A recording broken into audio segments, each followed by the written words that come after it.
Assalomu alaykum qizlarjonlar. Men Turkiyaga keldim. İlk sevgim, ilk muhabbatim, turmush o'rtog'im. Tanishdik, ko'rishdik, bir-birimiz bilan sevishdik. Keyin birinchi Turkiyada nikohimiz bo'ldi, to'yimiz bo'ldi.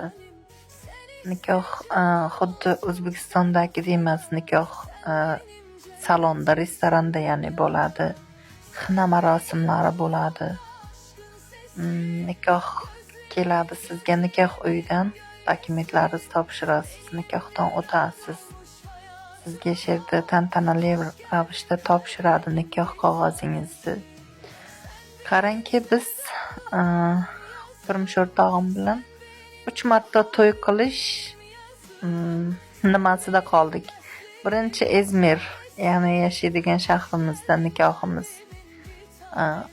Qarindoshlari, tanishlar, qo'shnilar o'rtasida kichkina nikoh, ya'ni nikohimiz bo'ldi birinchi. Unda nikohdan o'tdik, 8 qog'ozlarimizni oldik, turk pasportimni oldim. Keyingi to'y